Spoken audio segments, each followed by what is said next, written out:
This is a remarkable day in the NHL. And I mean that. What we're witnessing, this is the board for the Columbus Tampa game. It's not over. Calgary Dallas started after that game by 2.5 hours, and it's done.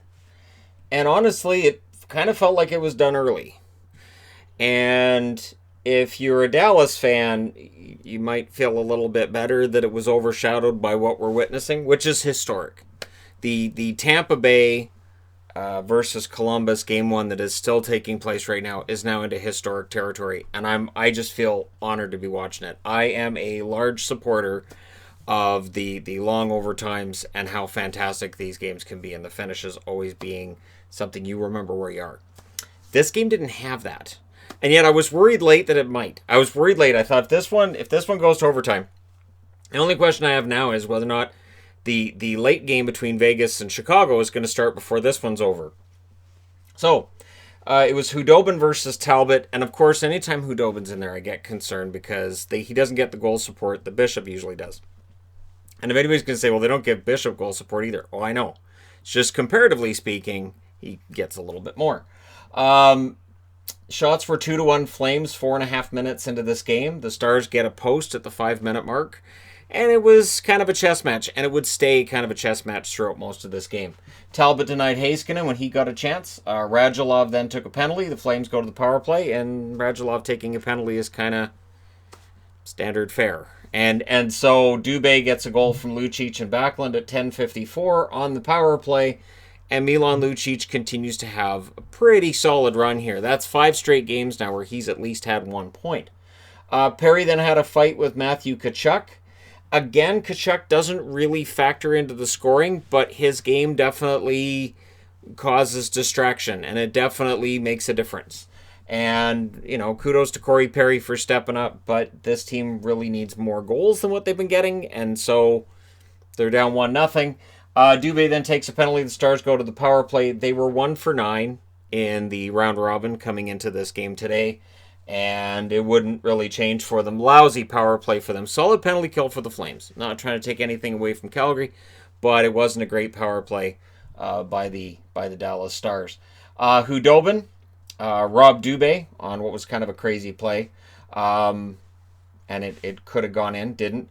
The Stars then, we have to discuss the scoring and the offensive issues this team has, except for short spurts. We'll get into that, but they have spurts where they go, hey, we remembered how to score goals, and then it's just gone again. Dubé would score before the period was out from Gustafsson and Forbert. At 18:02, it was 2-0 Calgary after 1. But what we've seen throughout the play-in round is that leads aren't safe right now.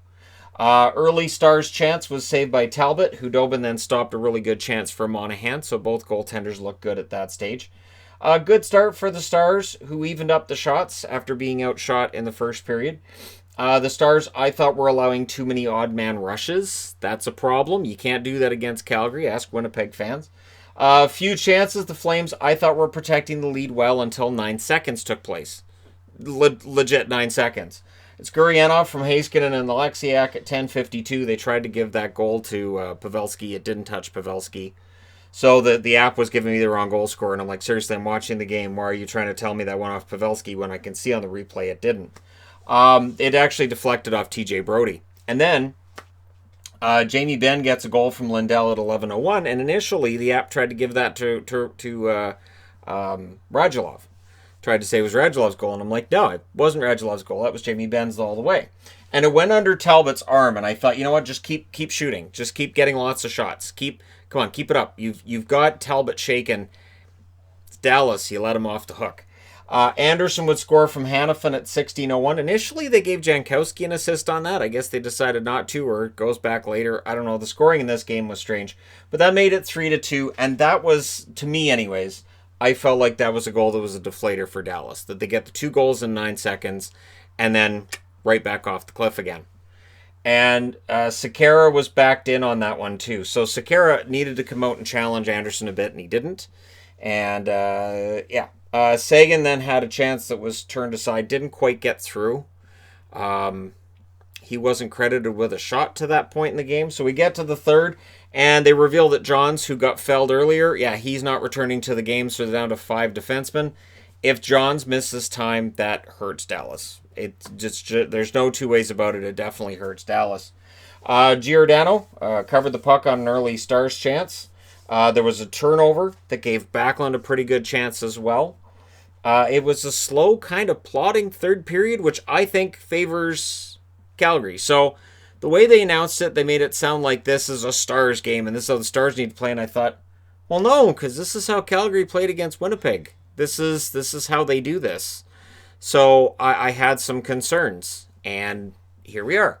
Heiskanen had a chance that was stopped by Talbot. Sagan didn't have a shot in the game credited to him with less than 5 minutes left in that third period. And he was on the third line, and he looked rusty. He didn't look like he was 100%.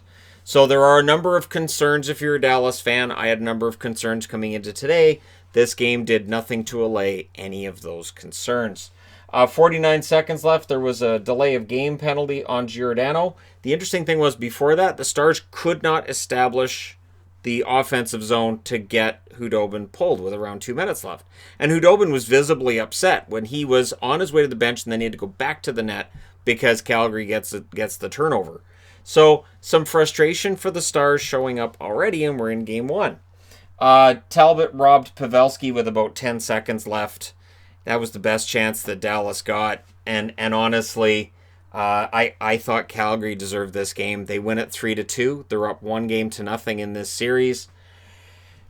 I don't know. I don't know that Dallas matches up well against Calgary. And I saw plenty of Stars fans trying to say, no, we can do this. It's going to happen. And I just don't see that it necessarily does. Shots were 12-7 Calgary in the first, 11-7 Dallas in the second, 8-7 Dallas in the third. Like I said, it was kind of plodding. 26 shots apiece. Power plays, Calgary scored on the only power play they had, and Dallas had 2.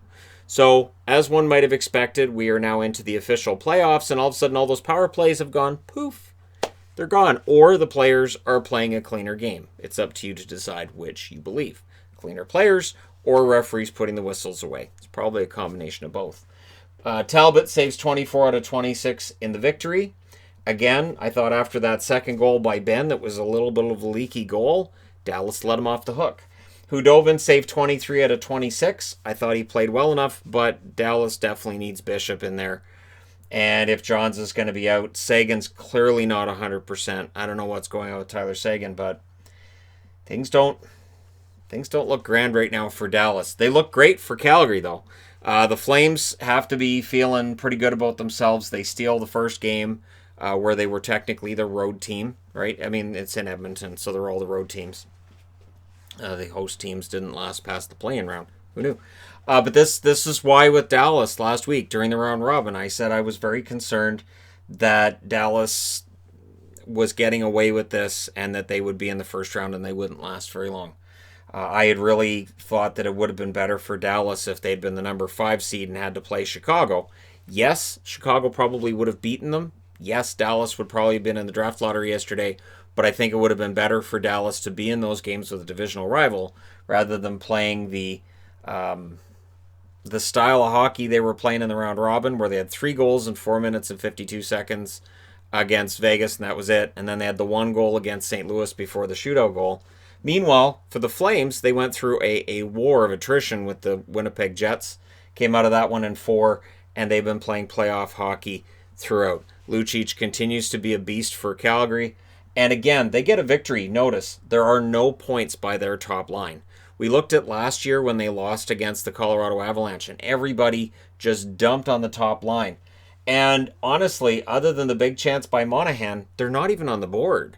So the fact that they get this win today, they didn't need Johnny Gaudreau for it, they didn't need Lindholm, they didn't need magical Gatorade between their first line.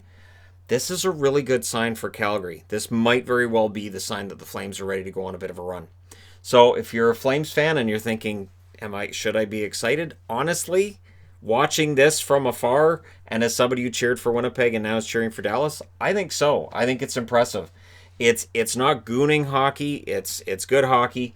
And, they're against Dallas, a team that likes to hit and kind of turn the game to kind of a war.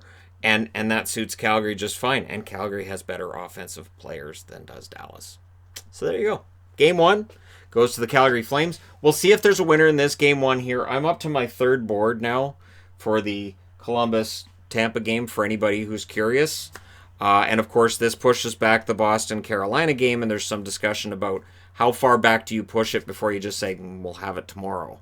And what would that do to Boston and Carolina? And I'll discuss other thoughts I have on that when I get to reviewing this game, because there are some concerns I had last week that didn't come to pass. Now it looks like they're going to, and we'll see how things turn out. Let me know your thoughts in the comment section below as always. Don't forget to hit like and subscribe if you're browsing your way through. You just happened upon this video. And hey, thank you guys so much for watching, for all your support. I will talk to you again soon.